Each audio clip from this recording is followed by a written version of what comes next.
ఇప్పుడు ఎంత ఎంత మట్టికి డబ్బులు కట్టారో లెక్కేస్తే కనీసం 50% కూడా ప్రభుత్వానికి డబ్బులు కట్టకుండా అవినీతి చేసిన లక్ష్మీ ఇన్ఫ్రా కంపెనీ మీద విచారణ చేయమని ప్రెస్ మీట్ లో కోరా, అసెంబ్లీలో కోరా, కానీ ఆడకే కాంట్రాక్ట్ వస్తుంది. చాలా బాధకం. మరో విషయం స్పష్టంగా చెప్తున్నా, ఎయిర్పోర్ట్ దానికి వెళ్తే ఎయిర్పోర్ట్ 479 కోట్లు జిఎస్టీ కాకుండా 417 కోట్ల రూపాయలు వాల్యూ అయితే టెర్మినల్ బిల్డింగ్ కడతానికి ఆ రోజు నార్త్ ఇండియన్ అతను ఫస్ట్ ఒక్క మీటింగ్కి వెళ్ళా, తర్వాత నేను విభేదించి ఆ మీటింగ్కి వెళ్ళా.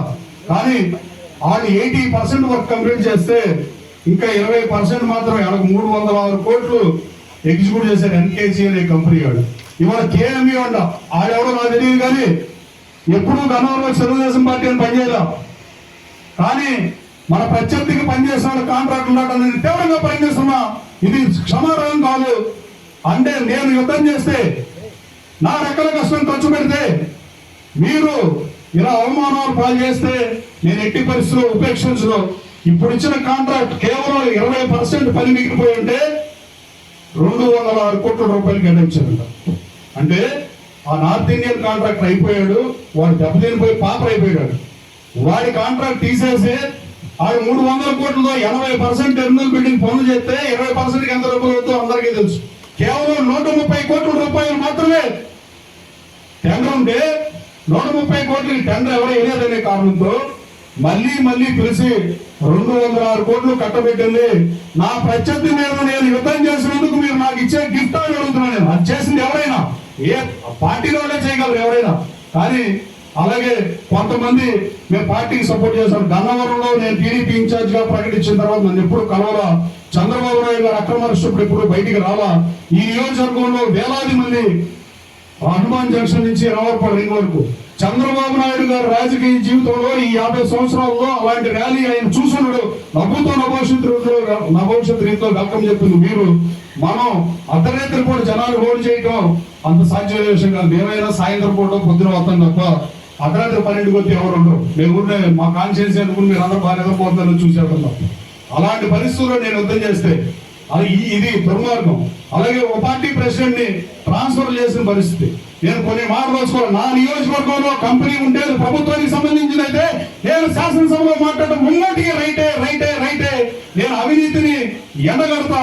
అది ఎవరు చేసినా ఉపేక్షించే ప్రసక్తి లేదు. ఎయిర్పోర్ట్ దాంట్లో కూడా కేఎంఈ అంతా నాకు తెలియదు. వీళ్ళందరూ ఏం చెప్తున్నారంటే జిల్లాలో మేము తెలుగుదేశం పార్టీ అని చెబుతున్నారు. జిల్లాలో తెలుగుదేశం పార్టీ మాకెందుకు నాయన? గన్నవరంలో మీరు ఏ పార్టీ? గన్నవరంలో మీరు ఎవరికి పనిచేశారు? గన్నవరంలో మీరు ఎందుకు పనిచేయలేకపోయారు? తెలుగుదేశం పార్టీని బయటకు ఎందుకు రాలేకపోయారని సూటిగా సుస్పష్టంగా తెలుగుదేశం పార్టీ కార్యకర్తలను అడుగుతున్నాం. మీరు కష్టపడి యుద్ధం చేసి బూతుల దగ్గర బూతుల్లో కూర్చుని గొడవలు పడి కేసులు పెట్టించుకుని రంగనగూడలో 52 మంది ముసలా మొత్తగా క్యాస్ట్ కూడా చూడకుండా బీసీ ఎస్సీ ఓసీ అందరినీ జైల్లో పడేసే పరిస్థితులు వస్తే ఊరు దాటి పారిపోయి అన్ని మీరు మర్చిపోయారని అడుగుతున్నారు. కానీ గతంలో ఎవరైతే కాంట్రాక్టులు చేశారో, ఎవరైతే ఏం చేశారో అతనికి అనుకూలంగా పనిచేస్తా, ఇంకా చూస్తా ఊరుకుని మేర్మేషాలు లెక్క పెడతాను తీవ్రంగా పరిగణిస్తున్నా. అసలు ఎట్టి పరిస్థితుల్లో ఇది క్షమారం కాదు. యుద్ధం చేయడానికి వలమనేని వంశీ అనే మీద బయటకు వచ్చి పనిచేయడానికి భయపడే రోజుల్లో ఒక సాంబశివరావునైన తిప్పలగుంట గ్రామస్తుడు 80 సంవత్సరాల వయసు ఉన్నతో ఒక వీడియో చేశాడు. ఇంకో మహిళా సోదరిమణి లావణ్య అనే ఒక ప్రసాదం కూడా అమ్మాయి వీడియో చేస్తుంది. ఇంకెవరు బయటపడి చేయాల. ఈ నియోజకవర్గంలో మీడియాని అడిగినా కూడా, ఇద్దరు పరిపాలన ఎవరు బాగుందని అడిగినా కూడా నాది బాగుందని చెప్తానే ఇద్దరులో ఎవరు బెటర్ అంటే ఆన్సర్ చెప్పలేనంత భయంకరమైన వాతావరణం ఈ నియోజకవర్గంలో ఉంది. నేను 3 సంవత్సరాలు రాజకీయాలు వదిలేసిన తర్వాత ఈ సీటుని కోటేశ్వర గారు గిఫ్ట్ గా ఇస్తానని చెప్పి నేను మళ్ళీ పోటీ చేస్తే ఈ నియోజకవర్గం పుట్టిన తర్వాత వారి మెజార్టీ నాకు ఇచ్చి తెలుగుదేశం పార్టీ 83 నుంచి 19 వరకు వచ్చిన ఎన్నికల్లో ప్లస్ మైనస్ లెక్కైతే వాటికన్నా కూడా అందరినీ కలిపినా కూడా నాకు ఎక్కువ మెజార్టీ ఇచ్చి గెలిపించండి, మీకోసం పనిచేస్తానని చెప్పా. మీకోసం పనిచేస్తున్నా. మల్లవల్లి పారిశ్రామిక వాడు ఇప్పుడు వెళ్ళండి, పనులు వేగంగా జరుగుతాయి. మనం చెప్పిన 15,000 ఉద్యోగాలు ఇవ్వడం పెద్ద మ్యాటర్ కాదు. సీడాక్ సెంటర్ దాదాపు అయిపోయింది. లోకేష్ బాబుతో మీటింగ్ పెట్టి అయిపోతే కేంద్ర ప్రభుత్వం అసలు వైష్ణవ్తో మాట్లాడి రాష్ట్ర ప్రభుత్వం మీద నిధుల భారం పడకుండా 200 కోట్లు కేంద్ర ప్రభుత్వం భరించమని 13 రాష్ట్రాల్లో ఉన్న మీది మా దగ్గర రమ్మని కోరా. 120 ఇంజనీరింగ్ కాలేజీలు మా చుట్టుపక్కల ఉన్నాయి, ఇలాంటి ఇండియాలో ఎక్కడ అందుకని మా దగ్గర పెట్టమని అది తీసుకొచ్చింది. ఎందుకంటే మన ఎయిర్పోర్ట్ మీటింగ్కి వెళ్ళి నేను వెళ్ళిపోతుంటే గన్నవరం ఎక్కువ నష్టం జరుగుతుంది. అదేదో రోడ్డు వెళ్తా ఉంటున్నారు. నేను కాదు ఈ రోడ్డు ఏంటి కాదని నేను లోకల్ నాయకులతో చర్చించి రీసెర్చ్ చేసి ఇక్కడ HCL బ్యాక్ సైడ్ గా రోడ్ వేస్తే 37 కోట్లు అవుతుంది. ల్యాండ్ అక్విజిషన్ కానీ రోడ్డు కానీ 4.5 కిలోమీటర్లు తగ్గుతుంది వెస్ట్ బైపాస్ కరోటాకి. 15 నుంచి 2 నిమిషాలు టైం కూడా మిగులుతుంది. ఈ రోడ్డు గన్నవరం ఊళ్ళో నుంచి వెళ్తే గన్నవరం అభివృద్ధి చెందుతుందని నేను సజెషన్ కూడా ఇస్తానికి ఎయిర్పోర్ట్ అడ్వైజరీ కమిటీ మీటింగ్కి వెళ్ళాను. అంతే తప్ప రాజకీయాల టైంలో చేయాలి కానీ ఎన్నికలు లేనప్పుడు రాజకీయాలు చేసే నాయకుడిని ఎట్టి పరిస్థితులు కాదు. కానీ ప్రత్యర్థులు పిల్లలను పెరగడానికి వచ్చి మా దగ్గరికి వచ్చాడు పార్టీ వాళ్ళు బాధపడే పరిస్థితి. నేను మాత్రం ఏం చేస్తా, నేను నమ్మను అని చెప్పగలను. మొన్న ఓగిరా బ్యాంక్ ప్రెసిడెంట్ అయితే అన్నా నన్ను అనుమానించకండి, నేను పిలవకుండా వచ్చాను మీరు. నేను అనుకోను బాబు, నాకు ఎక్కువ తెలుసు, నేను 2 సార్లు పోటీ చేసి ఈ నియోజకవర్గంలో నాకు ఇన్న డౌట్ మొత్తం తెలుసు, నేనేం ఫీల్ అవ్వను, మీరు మామూలుగా పనిచేయని పార్టీకి అని చెప్పాను. ఇలాంటి పరిస్థితులు తక్షణం మారాలి. మీరు తెలుగుదేశం పార్టీలో భువనేశ్వర్ గారిని తిట్టిన మనిషిని మీరు ఫంక్షన్లకు పిలిస్తే నేను కూడా ఏం చేయాలి, పార్టీని అడిగింది. ఆ మధ్య ఒక వీడియో బయటకు వస్తే ఇది ఎవరో అడిగింది, వాళ్ళు మనకే పనిచేశారు జంక్షన్, మనకు పని చేస్తే అక్కడ ఎందుకు ఉన్నారు అడిగారు. నా దగ్గర సమాధానం లేదు. పద్దాకా ఆన్సర్ చేయడానికి నేనేం చనిపోలేను కాదు. సో దయచేసి తెలుగుదేశం పార్టీ నాయకులకు మనస్ఫూర్తిగా వేడుకుంటూ ఈ నియోజకవర్గంలోని ఏ ప్రభుత్వ సంస్థకైనా ఇంకోటి చెప్పవచ్చు, ప్రోటోకాల్ విషయంలో చట్టసభ్యుడిగా శాసనసభ సభ్యుడిగా నాకున్న హక్కుల విషయంలో నేను రాజీ పడను.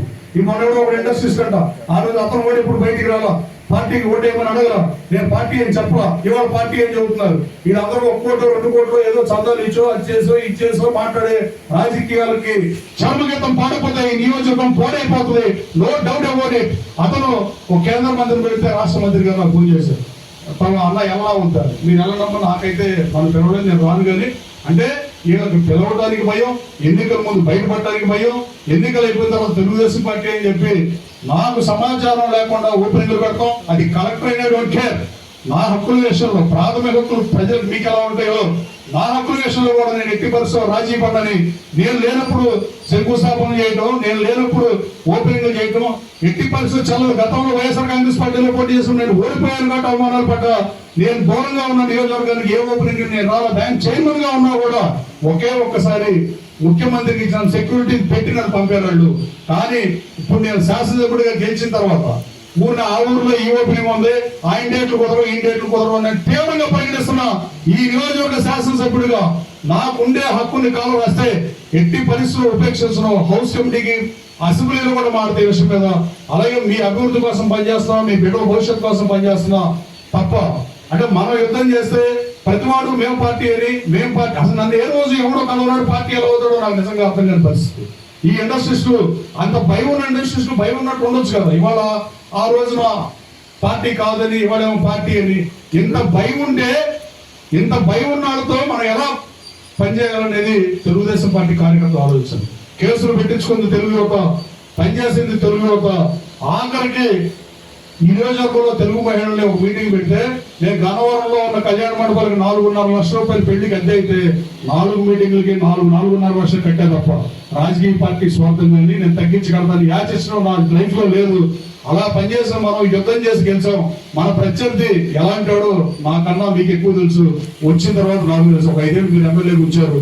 మీరు ఇచ్చిన మ్యాండేట్ చంద్రబాబు కంట కన్నీరు పెట్టించి ఈ శాసనసభను బాయ్కాట్ చేసి మళ్ళీ ఈ సభలోకి ముఖ్యమంత్రిగా అయితేనే వస్తాను లేకపోతే రానని చెప్పి అలాంటి సీట్లో పోటీ చేసిన మనం ఈ ఇండస్ట్రీస్ లో నాటకాలు ఆడడంతో ఉన్నామా వద్దా అని మిమ్మల్ని సూటిగా సుస్పష్టంగా అడుగుతున్నాం. కార్యకర్తల మీటింగ్ త్వరలో ఏర్పాటు చేస్తాం. ఆ రోజునే మాట్లాడదాం, కార్యకర్తల అభిష్టం మేరకు పనిచేద్దాం. ఎట్టి పరిస్థితుల్లోనూ పార్టీ కాదని ఆ రోజు మాట్లాడి వాడు పార్టీ అని వస్తే ఆయన వెల్కమ్ చెప్తాం. సూటిగా ఎన్డీఏ నాయకులు కూడా అడుగుతున్నా, ఇంక్లూడింగ్ జనసేన బీజేపీ కూడా అడుగుతున్నా. ఎన్నికల ముందు వచ్చిన పార్టీనా ఎన్నికల తర్వాత అయిపోయి వచ్చిన పార్టీ అని చెప్తే మనం స్వాగతిద్దామా వద్దా అనేది కార్యకర్తలతో మీరు చర్చించాల్సిందిగా కోరుతూ, అందుకే మీకు ఈ సోత్కర్ష అంతా చెప్పారని తెలియజేస్తూ నిట్టల రామారావు గారికి మరోసారి ఆఫ్కామ్ నుంచి 8 లక్షలు కేశవపల్లికి ఇచ్చినందుకు ధన్యవాదాలు తెలియజేస్తూ ఈ నియోజకవర్గంలోని 41 PSCs స్పెషల్ గా మరోసారి కోరుతూ థ్యాంక్ యూ సో మచ్.